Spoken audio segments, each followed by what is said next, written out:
दिल्ली में आजकल नई परंपराएं गढ़ने का दौर चल रहा है।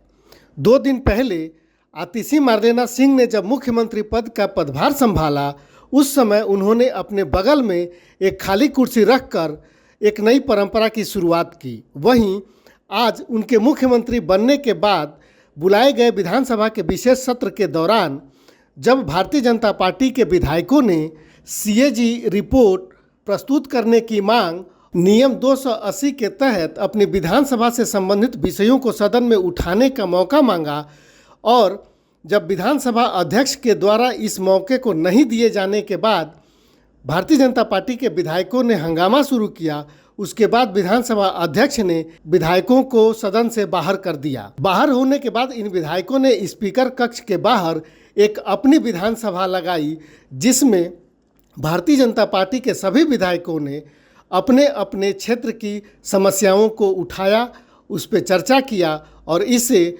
मोबाइल तथा दूसरे उपकरणों के साथ रिकॉर्ड कर इसे सोशल मीडिया पर जारी किया और यह उम्मीद जताई कि इस तरह से भी कम से कम सरकार उनकी मांगों को सुने, उनकी बातों को सुने और उस पर दिल्ली की जनता के हित में निर्णय ले। धन्यवाद अध्यक्ष जी, आपने मुझे बोलने का मौका दिया।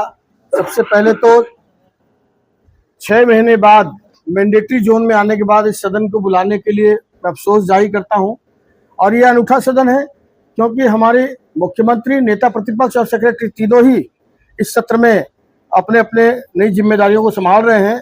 नेता प्रतिपक्ष जी तो आए हैं सदन के लोकतंत्र का सम्मान करते हुए, लेकिन मुख्यमंत्री जी इस लोकतंत्र के प्रति कितना सम्मान रखती है वो बहुत अफसोस लगा कि वो अपने पहले सत्र में भी लोकतंत्र का सम्मान करते हुए आज सदन में हाजिर नहीं है।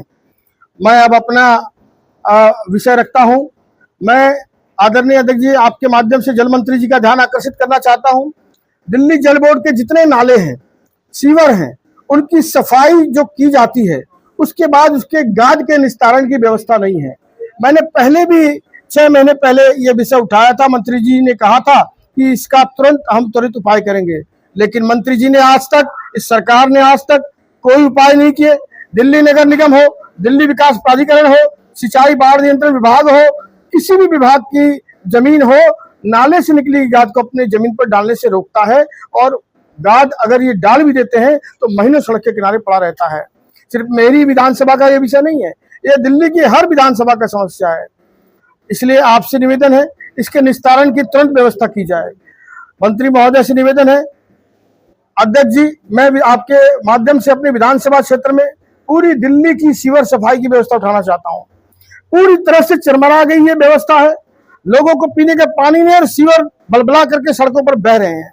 लेकिन दिल्ली सरकार की और जल बोर्ड की कान में जू भी नहीं रेंग रही है, वो नींद में सोया हुआ है। बार बार विधानसभा में ये मुद्दा उठाने के बाद भी इस पर कोई कार्रवाई नहीं की जा रही है। यही हाल टूटी फूटी पानी की पाइपलाइनों का हो गया है, जिसके कारण लोग गंदा दूषित पानी पीने के लिए मजबूर हो गए हैं। मेरा मंत्री महोदय से निवेदन है, जल बोर्ड के फंड को, ये रेवेन्यू का फंड है, ये कैपिटल का फंड है, ये मेंटेनेंस का फंड है, इस झोल में जो उलझाए रखते हैं और जो अधिकारी इसका बहाना हमको बार बार बनाते हैं, इसको अध्यक्ष महोदय जी आप सरकार से दूर कराएं